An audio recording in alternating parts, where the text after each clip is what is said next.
All right, welcome back to the deep dive. We're all about ideas here. The thinkers, the texts, the stuff that makes philosophy tick. And especially for you, our listeners out there, I mean, you're already deep in the philosophy, and today we're going even deeper. We're looking at how even the most foundational texts, the ones we all wrestle with, get reinterpreted over time, centuries even. Yeah, spot on. For philosophers, it's not just about knowing the history, right? It's about grasping how philosophical inquiry works, how ideas get challenged, how they evolve. It all happens through that lens of thinkers coming after. Exactly. And today's deep dive, well, it's Aristotle. Specifically, the whole history of commentary on his works. We're using the Stanford Encyclopedia of Philosophy entry on commentators on Aristotle as our roadmap. And let me tell you, it's fascinating stuff, how one giant of thought gets understood, or sometimes misunderstood, over such a huge stretch of time. What's really cool, especially for a philosopher like yourself, is seeing how different schools of thought, even individual thinkers, really grappled with Aristotle. We'll see those aha moments where they're clarifying, expanding, sometimes even refuting, and it reveals just how complex those writings really are. So that's our mission today, to understand this whole tradition of commentary. Why did philosophers choose this way of engaging with Aristotle? What drove their interpretations? And ultimately, how did all this commentary shape how Aristotle's philosophy was received? We're hoping to shed some light on, philosophical dialogue itself, one philosopher reflecting on the work of another down through the ages. Okay, let's get into it. Where does this tradition of, meticulously commenting on texts even come from? Well, it seems it really took off relatively late in the Hellenistic period, and it kept going strong through late antiquity. During that time, both Plato and Aristotle became major philosophical authorities, so naturally their works were studied intensely. So we're not talking about casual notes in the margins, right? This is serious, focused engagement with figures at the very top of their field. Exactly. And the crucial thing is, this commentary wasn't passive. Philosophers weren't just explaining or summarizing. They used commentary as a springboard for their own theorizing, using those established texts to develop their own perspectives. That's a huge point. It wasn't just about figuring out what Aristotle meant, but about using his framework to push their own philosophical agendas. Maybe even in directions Aristotle himself didn't anticipate. Precisely. And the source makes it clear when interest in Aristotle revived in the 1st century BCE, it wasn't blind acceptance of a fixed set of doctrines. They studied him rigorously, critically, because his work deserved it, not because they thought he was infallible. So, no dogma here. They're actively grappling with a complex, influential body of work. And you mentioned the categories. Our source calls it central to this revival. Why this specific work? It's relatively short, and it's described as, well, difficult. Well, what's interesting for us as philosophers is that the categories had been mostly ignored in the centuries before. Its comeback is linked to a wider effort in the 1st century BCE, basically, an editorial project. Thinkers like Apellicon of Teos, Turanian of Amisus, and of course Andronicus of Rhodes they were collecting, organizing, producing better editions of Aristotle's writings, making them more accessible.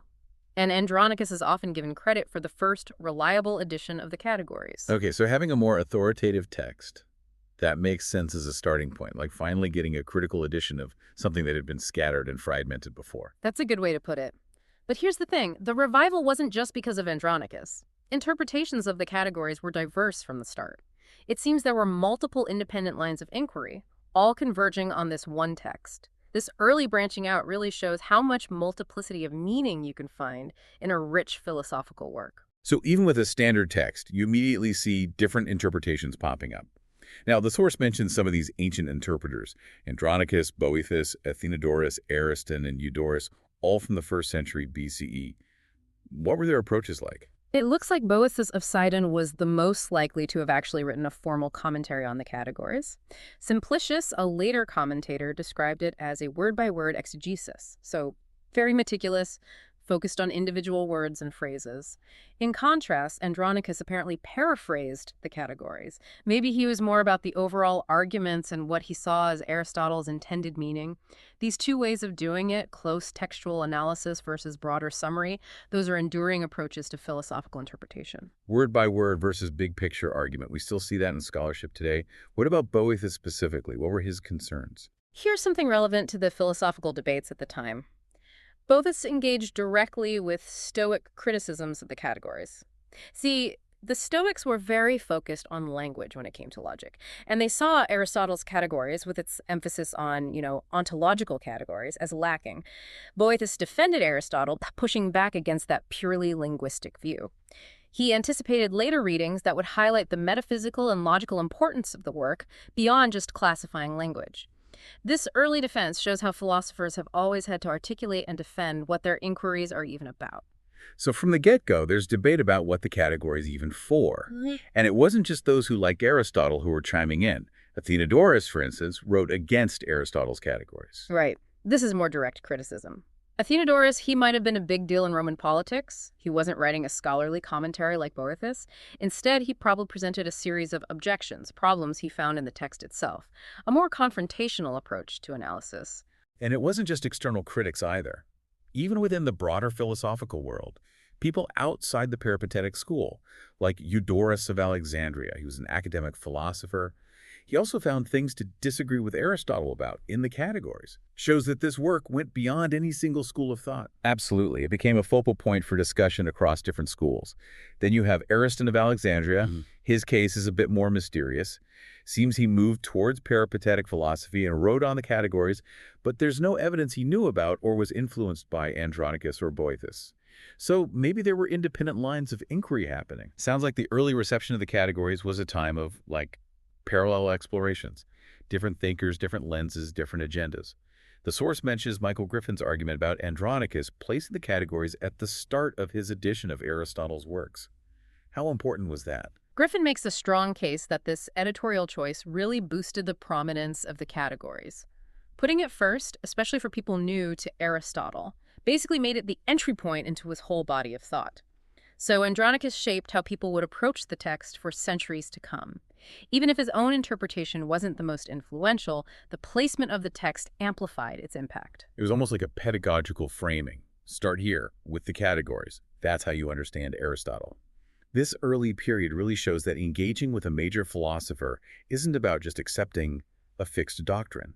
It's about actively interpreting, even debating, the most basic parts of their work. Absolutely vital for any philosopher thinking about the history of their field. The categories drew in thinkers with all sorts of backgrounds and commitments, and that led to interpretations that weren't always what Aristotle himself intended. This openness to interpretation is what makes a philosophical text truly enduring. Okay, so the first century BCE was a busy time for wrestling with Aristotle, especially the categories. How did this commentary tradition evolve after that? Well, interpreting Aristotle kept going strong in the 1st and 2nd century CE. New figures came on the scene: Alexander of Ages, Soporition, Achaeus. They all had their own takes on the categories. We don't know a ton about their specific interpretations, but they show the continuing interest in the work. Then you start to see more pedagogical commentaries, like those by Adrastus of Aphrodisias and Aspasius. These were meant for teaching. Galen even mentions them as basic texts for students just starting to study the categories. So you see philosophy education becoming more formalized. Commentary is now part of the curriculum. There's institutional support for studying these texts.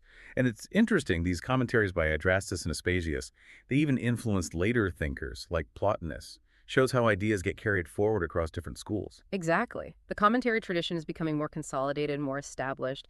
And another big development was imperial patronage of philosophy in Athens, starting with Marcus Aurelius setting up chairs of philosophy. This led to public teachers of Aristotelian philosophy like Alexander of Damascus, and later the very influential Alexander of Aphrodisias. Yeah, Alexander of Aphrodisias. He's often seen as the authority on Aristotle. His work was all about presenting a clear, definitive understanding. That's right. Alexander was committed to what he saw as Aristotle's true, authentic thought. He wanted to clarify and promote that, like in his treatise De Anima. It's not a line-by-line commentary, but it's deeply engaged with and explaining Aristotle's psychology. He saw himself as faithfully representing Aristotle's whole philosophical system. And he wrote commentaries on a whole bunch of Aristotle's works. Many of them became super influential themselves. Yeah, we still have his commentaries on the prior analytics, the topics, meteorology, on sense and sense objects. His commentary on the categories itself is mostly lost, but his other writings, plus his collections like Problems and Solutions and the Mantissa, they show us all the different methods he used. His big goal was to systematize Aristotle, extract his genuine thought, which is why he's known as the most authentic interpreter. But the source points out a shift in later commentators. It wasn't just about understanding Aristotle on his own anymore. You're right. Later commentators, especially in late antiquity, while they were definitely building on Alexander's work, they really prioritized finding agreement between Plato and Aristotle. This harmonization project became central to their interpretations. The big reconciliation project, bringing those two giants of Greek philosophy together. And even in this new context, the categories remained important. Absolutely. In late antiquity, most commentators were Platonists. They saw Aristotle as basically in line with Plato, maybe even as a stepping stone to Plato's philosophy. But even with this Platonic lens, the Categories was still seen as a crucial introductory text, so there was a new wave of commentary dedicated to it. Enter Porphyry. He wrote not one, but two commentaries on the categories. Mhm. Clearly, it's still a core text in the curriculum. Right. Porphyry wrote a massive 7-book commentary for a student named Gedalius, addressing all the problems and criticisms raised against the Categories. He also wrote a shorter one, in dialogue form, showing he understood that students at different levels need different approaches. And then there's his Isagoge, short but hugely influential intro to Aristotle's theory of predication. This became a must-read, coming before studying the Categories itself. So now there's a pedagogical pathway. You start with Porphyry's Isagoge to get the basic concepts, then you move on to the categories, then to more detailed commentaries. Philosophical education is getting more structured. Exactly. And Porphyry set a trend. Iamblichus, for example, wrote his own big commentary on the Categories. He drew a lot from Porphyry, but he also threw in what he thought were ancient Pythagorean writings, trying to show that Aristotle and other traditions were basically in harmony. This shows the growing tendency to blend different philosophical streams. Wow, even using texts that might be forged, all for the sake of philosophical synthesis. Shows how strong this harmonizing impulse was. And Iamblichus' student, Dexippus, kept it going. He wrote a short summary of solutions to the criticisms of the categories, mostly based on Porphyry and Iamblichus. Yeah, Dexippus used a simple question and answer format, making it even easier for beginners. By this point, the curriculum is set. You master Aristotle, starting with his logical works before moving on to Plato. And the Categories is firmly the first logical text you tackle. And we have tons of other commentators from this era, Ammonius, Olympiodorus, Elias, Philoponus, all contributing commentaries or lecture notes on the categories. It's a canonical text now. Totally. And this culminates in Simplicius, a very learned Platonist who deliberately tried to synthesize all the different interpretations that have built up. His commentary on the Categories is the most comprehensive we have from antiquity. He wanted to show that Plato and Aristotle were fundamentally in agreement. Simplicius represents the peak of this harmonizing trend. But even after centuries of study and interpretation, the categories remained, as the source puts it, elusive. There were still debates about basic things. Its title, its place in Aristotle's work. The fact that different commentators preferred different titles tells us something about how they understood the work. That's important. And even within Aristotle's logical works, there were disagreements. For example, Andronicus thought the Post-Predicamenta was a later addition to the Categories, maybe not even by Aristotle. But Adrastus argued that it was fundamentally connected to the topics. These ongoing disputes show just how hard it is to definitively interpret complex philosophical texts, even ones that seem foundational. So figuring out Aristotle was never a simple task. The text brings up the commentary tradition on De Anima and the debates about the active intellect as another example of these complexities. Yeah, that super famous, super difficult passage in De Anima 3.5 about the separate, impassible, unmixed intellect, it caused a lot of debate very early on. Theophrastus, Aristotle's successor at the Lyceum, was already puzzled by what this active intellect actually was. Was it part of us, or was it separate, even divine? This early uncertainty set the stage for centuries of different interpretations. And later commentators came to very different conclusions. Alexander of Aphrodisias famously interpreted the active intellect as something outside the human soul, even identifying it with God or the first cause. Right. For Alexander, the active intellect wasn't just our ability to think. It was this transcendent, divine principle that made the whole cosmos intelligible. It acted on our intellect, not from within. But Themistius had a totally different view. He saw the active intellect as essential to being human. Yeah, for Themistius, the active intellect was our rational capacity, what makes us human. He also thought it was a single intellect shared by all of us, separate from the passive intellect that's part of our individual souls. But for him, it was much closer to us than in Alexander's view. This huge contrast between two influential commentators really shows how difficult it can be to interpret even seemingly precise philosophical language. So the Greek commentary tradition was this vibrant, multifaceted thing dealing with translation, interpretation, and this urge to synthesize different philosophies. What about the Latin tradition? How do they engage with Aristotle? The Latin tradition started around the 4th century CE, and they had the extra challenge of translating from Greek. Marius Victorinus translated key logical works, including the Categories and Porphyry's Isagoge. He even wrote a commentary on the Categories, but sadly it's lost. So they're not just grappling with the ideas, they're doing the essential work of making these texts accessible to a whole new audience. Absolutely. But the key figure for bringing Aristotelian logic to the early Middle Ages in the Latin West was Boethius. Like many in late antiquity, he believed that Plato and Aristotle were fundamentally in agreement. He started this huge project of translating and commenting on both of their entire works, hoping to show their unity. He died before finishing, though. But what he did accomplish had a huge impact. His translations and commentaries shaped medieval intellectual history in a major way. For sure. Boethius translated the Categories, De Interpretatione, the Analytics, the Topics, the Sophistical Refutations, and Porphyry's Isagoge. He wrote both short, introductory commentaries and longer, more advanced ones. He was clearly very invested in teaching. He wrote his own commentary on the Categories and planned a more in-depth one, but it's not clear if he finished it. And engagement with these texts continued in the Latin West through glosses, those marginal notes that were everywhere in medieval scholarship. So looking back at all this engagement with Aristotle, what are the big takeaways about the practice of commentary itself? The source points out that there wasn't one single philosophy of the commentators. It was more like a shared practice. They all agreed that Aristotle was a major authority worth deep study.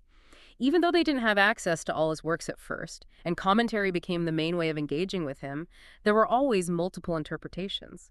Different commentators had different priorities, whether it was defending Aristotle, harmonizing him with Plato, or using his texts to build their own ideas. So it wasn't about finding one fixed truth in Aristotle, but about this ongoing effort to understand, interpret, and build on his work. It shows just how rich and open to new readings these foundational texts are. Exactly. All this work by the commentators shows us that even texts we consider foundational are always open to new perspectives and reinterpretations. So for you, our listener, you're a philosopher. This history of commentary on Aristotle shows you the core of philosophical inquiry. It's all about questioning, reinterpreting, engaging in dialogue, and that continues across time. Understanding this history helps us see the complexity of these texts and how philosophical understanding keeps evolving. Yeah. Each generation of thinkers came to Aristotle with their own questions, their own frameworks, their own goals. This reminds us that even our own readings are shaped by our historical and intellectual context. And that brings us to our final thought for you to ponder. We've seen this huge variety in interpreting Aristotle, from close textual analysis to grand synthesis. What does this tell us about whether we can ever truly grasp what a philosopher really meant? And even more importantly, what does it say about the value of engaging with these texts across different contexts? How do your philosophical views connect with, or maybe clash with, the approaches of the commentators we've talked about today?